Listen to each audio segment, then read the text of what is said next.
Hello there guys, Will Gamed here. Now, reviewing this wonderful game. Look at that beautiful face and lovely, wonderful people. This is Killing Floor 2. Yes, the sequel is finally here. Well, it's an early access for now, but let's get into the nitty-gritty of it. It was developed by Tripwire Interactive. It's again, obviously a sequel to the first-person shooter, which pitches British dialects against mutant monsters with chainsaws for hands. But what's new about this one? Well, it is an early access game at the moment, so we should expect some features to be added as we go along and prior to the release and the actual release. The early access was, itself was released on the 21st of April this year. The final release date is not set as of yet. However, according to Tripwire, they're aiming for a full release sometime in late 2015. So this year, on Windows, Linux, and PS4. So yes, it's coming to console as well. What a lovely gesture. So, what about the game itself? Well, it uses the Unreal Engine 3, so we should expect some pretty epic graphics and some cool gameplay in this. But I'm interested in the story, aren't you? Like, how did it even become like this? What is even going on with all of these Zeds jumping around the place? What is with this weird company called Horzine that you hear often about in this game? Well, the story's set when all hell breaks loose. A couple of months after Killing Floor, the virus has now, or this mysterious thing has now spread globally instead of just America, where everything revolving around aliens to diseases seems to start. But basically, the government, military, civilization itself is utterly devastated, all because of this company called Horzine Biotech. Had global success, at least temporarily, with human genetic modification. Yes, human genetic modification. How could it possibly have ever gone wrong? But, I mean, since monsters have weird-ass lights and rocket launcher / flamethrower attachments on them, I guess at some point they went a bit overboard. But it's also starring a guest, the evil professor, who's the final boss. Naturally, it's Edward Scissorhands' cousin twice removed. What else can I say about this? You can see the menu right here. We have Home. Online matchmaking doesn't really work currently, so I just use browse servers. They've changed the layout a bit compared to the first one, so it's a lot more clean, a lot more, you know, seems to fit in more with the theme. Anywho, we have perks. 4 perks currently, with 4 weapons each. This is just a taster of the release, which will hold up to 70 weapons. Yes, constant updates for weapons. So I'm really looking forward to dealing some damage on those Zeds with multiple different, overly destructive and highly unnecessary weapons, which will just spurt their limbs and guts everywhere. Such a lovely image I must be giving you right now. But let's talk about some similarities and differences, because that's kind of what you want to know, right? Because maybe you want to buy the same game as before, but with better graphics. Maybe you don't. But let's talk about some similarities. We have perks. We have skills. These skills are fairly new to me. You can see that you unlock more per 5 levels. Currently, there are 2 to choose from per 5 levels. You can choose between night vision, call out. As you can see, I've only been playing commando here and a bit of field medic. I don't really play much berserker. I don't like getting close up to those guys. I'm scared. Well, no, not really. I just prefer commando because I like guns. And yeah, that's pretty much that. They will be adding more perks, as I've heard. I think there will be up to 7 or 10 perks near the release, so I'm hoping to see some new stuff coming out. Besides that, we have this new gear menu, or gear tab, and this part intrigued me. As with the previous game, you could only choose between the characters. You didn't really have much customization. You have this guy who was also there in the past, but wait, he doesn't look the same as he does in the picture. What is this? Well, you can change colors of your guys. You can, you know, be patriotic. You can be... I don't even know what the benefit of having that color is. But hey, there's multiple colors to choose from. For this guy, there are no accessories. But wait, accessories? What? You can have accessories? What? Okay, well, yep, here it is. You can choose a scarf and you can have different colors. So the customization doesn't end there. And this is a really promising taster for me because it actually tells me that, you know, this game's going to get more content. So I'm hoping for more attention towards the customization aspects of this game, as I'm very much for unique playing styles and unique character appearances. So, unique playing styles. Let's get into some actual gameplay. I believe I had a friend here who was going to play. Let's see if I can't join him. Right. Looking forward to some gameplay. But I mentioned before, global virus or problem. So this game doesn't only have maps situated in any part of America. It also has a map, for example, you can play around Paris and you can look at everything, you know, the famous like monuments being half destroyed. You can look at the whole place just like in a huge mess. Different countries of this Volta Manor, I'm not really sure where this is supposed to be, but you can expect it to be somewhere that's not America, and that's, you know, that's something, you know. Is there a character something like that? Oh, I believe there is. That's interesting. Or is there a mirror? Never mind. Let's ready up. So, yes, what am I doing? Oh my god, I'm sprinting! What? Yep, I'm sprinting. That's how it is. I love that so much. Like, before, if you play Killing Floor 1, you weren't able to sprint, so you were like kind of walking constipated away from these guys. Oh, look at that. I don't even know what that was. Was his, yeah, it was his arm. So as you can see, depending on where you hit the body, you have different parts flying everywhere. Which brings me to the meat system, which is something that they talked very highly of in their little trailer video. So if you want to learn more about that, check that out. But I will be talking a bit about the meat system, actually. It stands for the Massive Evisceration and Trauma System. So what does this mean? Well, it basically means that you have a diverse gore system. 22 spots on the Zeds where weapon type influences damage. So for example, assault rifles take chunks out of the head, the jaw, arms, legs, wherever you shoot them, whereas the shotgun might reveal intestines or simply blow limbs straight off. As you can see, very wonderful. Them just come flying off and blood everywhere. That's what we all want. Came here for peace. Well, too bad. He found a dash of bing. Yes, actually, the currency system in this is, instead of pounds as they had in the first one, they have now made their own currency called dosh, which I find very funny because it was kind of like a British slang for money. But they also mentioned this in the first... They kept repeating dosh in the first game, so I find it funny how they included that into this game. Made a fun little symbol there in the bottom right corner, if you can see on my HUD. But back to the meat system. You can have a katana, melee weapons, which can literally slice horizontally or vertically onto the character. If I pick one of those up, I'll make sure to show you that. Switch to the pistol. These crawler guys usually go down in one hit, depending on the difficulty. Let's see. Whoa. This place is getting torn up pretty fast. Grenade. I usually aim for the head because it deals the most damage, and as soon as you break that off, they just kind of walk around aimlessly. Well, they can sometimes hit you, but thank you for healing me. There we go. There's a medical healing syringe, which every class has, along with the...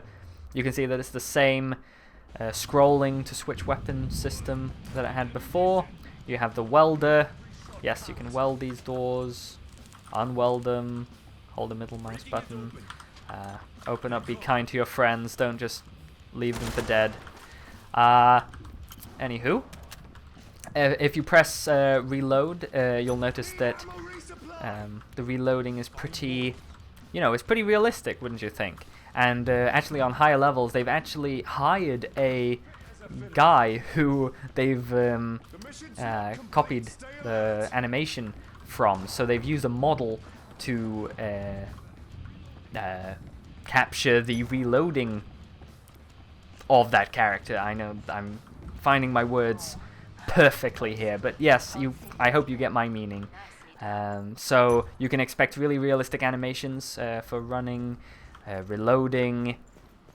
Again, the eyes are kind of on the shoulder. Yeah, no, I'd say it's pretty realistic, HUD-wise and movement-wise. Jumping is pretty. You can't really jump onto things here, which is kind of a negative, I suppose. You can't really interact with your environment so much. Can't even go to this thing. Oh, there's probably glass in front. Oh my god, I'm sidetracking again from that beautiful meat system. There is so much meat in here. But I was talking about animations, and the meat system, yes, it includes animations. There are 90 animations. Yes, I didn't exaggerate. There are literally... oh, bugger, I can't even buy anything. That sucks. I just wasted money instead. Never mind. And he welded the door. That's nice. But yeah, there are 90 animations on the body. Per creature, depending on where you hit them. So, for example, you can hit them on the head. Their parts of their head will break off. Eventually, they'll obviously blow up. Their arms can go off. They can walk around without a head for a bit, as I've warmed. But to add icing on this cake, this wonderful cake of blood and limbs and gore and yes, slow motion, is that it's all random. So wherever you hit on the body, you can't expect to see the same physics or full death scene. So there won't be any Skyrim spinning death anymore, so you don't have to worry about that.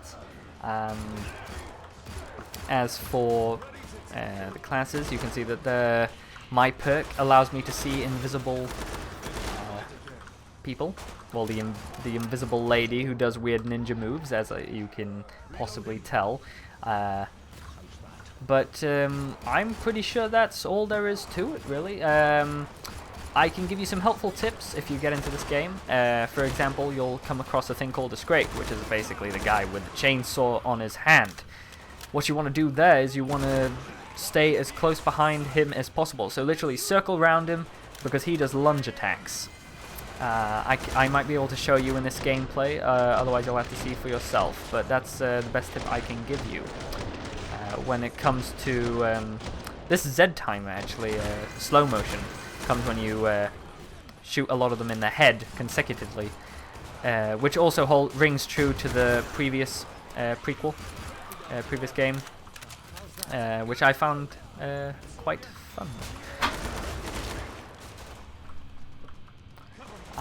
As for the flesh pound, I hope that you can possibly give me some advice for that, so please comment below on the video, because I'm seriously struggling with that. He attacks wide, you can't seem to circle around him, and you can't seem to run away with him because he just massacres you directly. So if you have two of those on your back, please, send me a postcard from hell or wherever you're going. Let's see. But that's all there is to it. So thank you for watching this video. I will leave you to some beautiful gameplay. This is Will Gamed, over and out.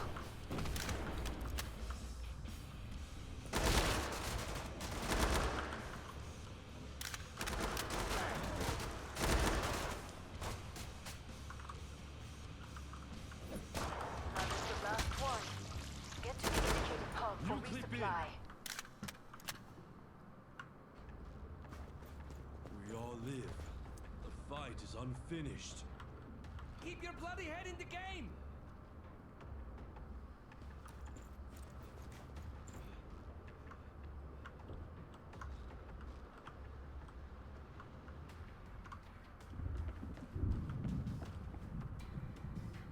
More Zeds on the way. Start to wrap things up, as they Everyone say. alive? Bonjour. Come and get your tools of trade. Wonder if I can buy anything this time. Yes, a bullpup. Oh, love that game from the previous game that absolutely sucked. Fit as a fiddle. Fit as a fiddle, yes. All these British Last terms. chance. I have to Now power let's see down if the I can't bomb. use a More flash shooty, bang, bang, or please. torch. Really wish that I could wear that. Can't I just, you know, get in one of those, use a sword? Eh, Go kill some would be cool. Zeds. If I can get some ammo. Picked up some ammunition. Ammunition. When battle goes well, enjoy the break. Whee!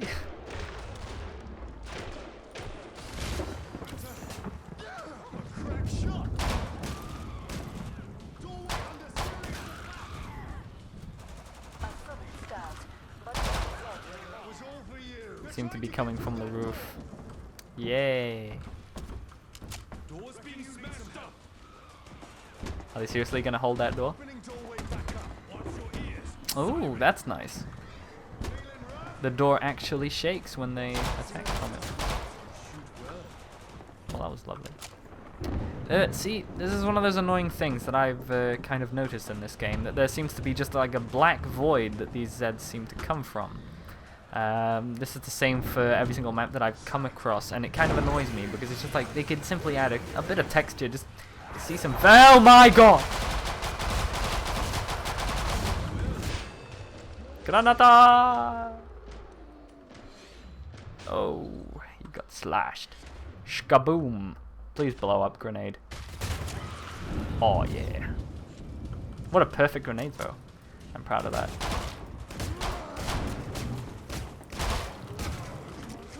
Saved my friend there from being thrown up on. And yes, the doors don't just disappear, they actually burst open and fall to the ground. That is one addition to this game that I like.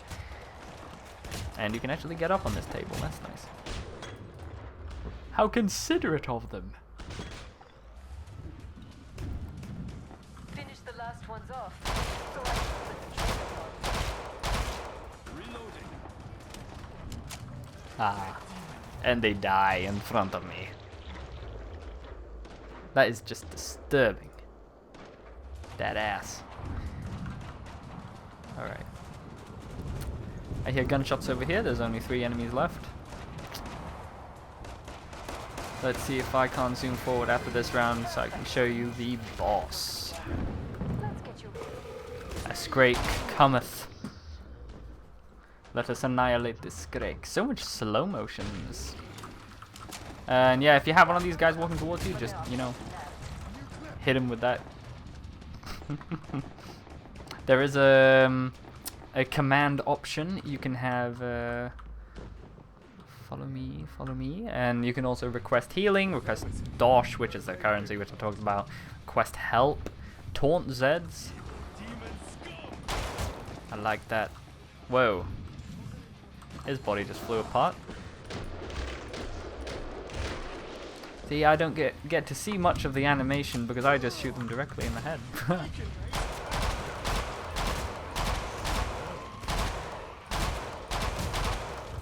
I really like the light in this because it makes it look 10 times more scarier than it actually is.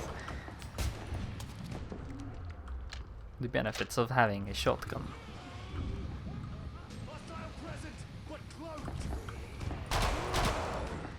He's just tossing grenades.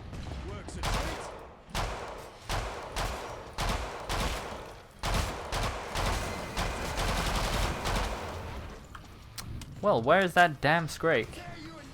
Oh, there's only 3 people in this game. That's nice. Go away. Fat man. Die! Die! I shoot you on the head. Wait, where did the other guy go? Where did my friend go? He left me behind. What a douche. It's like, guys, I got this.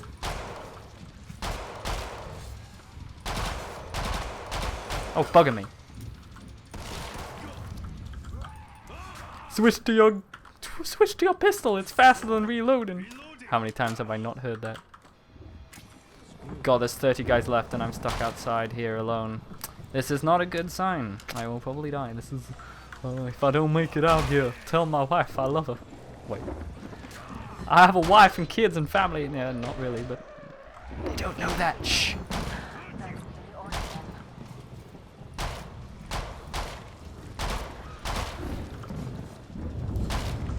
Again, my perk helping me see those invisible chairs. Oh god! What the hell? Seriously? That killed me? That killed me, of all things. Where's that damn Scrake? I wanted to see that damn Scrake. Bugger me! Died before I could even show. Here I am, lying dead on the ground. Oh, it was a good game. It was a good fight. We made it halfway at least. Oh, on hard difficulty. Yes. Anyway, if you'll actually notice this when you get into the game. When, for example, you increase the difficulty, you'll get a higher experience. I tend to play on Suicidal because it's a good level of challenge, and it's also, you know, you get a lot of experience from it. So why not? Because you want to level up as fast as you can, because you want to get those really cool perks. Plus, your damage increases, your running speed increases, your medical syringe recharge rate increases faster. So you know you really want to level up quickly. So if you find some good friends to play with, then you'll definitely ace it. But as for me, that's all I have to say about this video. So, or about this game. So, thank you for watching, everyone.